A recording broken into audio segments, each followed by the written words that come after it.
Hello friends, আজ আমি তোমাদের সাথে সর্ষে পনিরের রেসিপি শেয়ার করব। তো চলো দেখে নাও আমি কীভাবে করছি সর্ষে পনির। সর্ষে পনিরের জন্য আমি এখানে আধা কিলো পনির নিয়ে নিয়েছি। প্রথমে আমি পনিরটাকে টুকরো টুকরো করে নিব।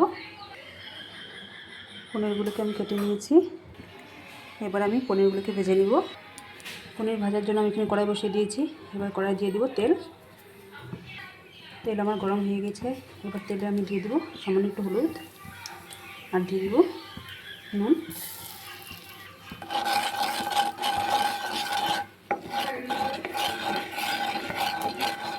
তেলের সাথে আমি নুনটাকে মিশিয়ে নেব। এবার আমি পনিরগুলোকে দিয়ে দেবো। পনিরগুলোকে আমি উল্টে পাল্টে লাল লাল করে ভেজে নেব।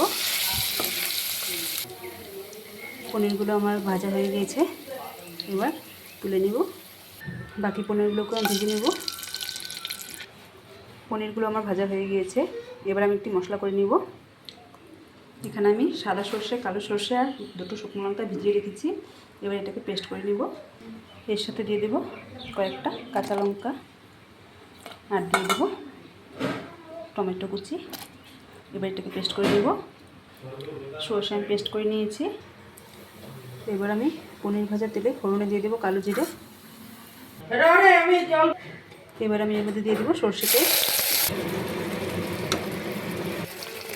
সর্ষেটাকে আমি একদম কষে নেব। তারপর বাকি মশলার মধ্যে অ্যাড করে দেবো।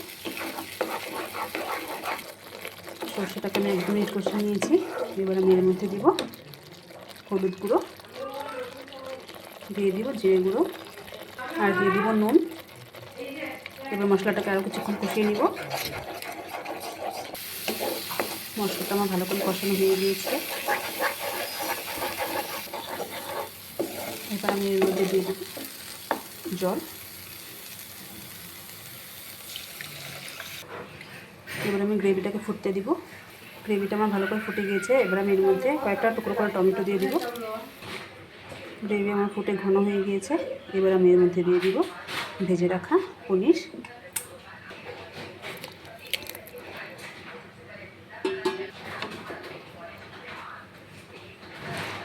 পনিরটাকে দিয়ে আরও 2-3 মিনিট ফুটিয়ে নিব। সর্ষেটা সবাই পছন্দ করে না, কিন্তু যারা পছন্দ করো তারা একবার এইভাবে বানিয়ে খেয়ে দেখো, খুব ভালো হয় খেতে।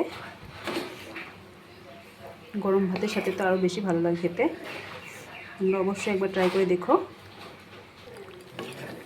সর্ষে পনির আমার হয়ে গিয়েছে। এবার আমি এর উপর দিয়ে দিব কাসুরি মেথি। তোমরা চাইলে ধনেপাতাও দিতে পারো। রান্না আমার কমপ্লিট। এবার আমি নামিয়ে নিব। তোমাদের কার কার আমার এই রেসিপিটি ভালো লেগেছে আমাকে কমেন্ট করে অবশ্যই জানিও। টাটা।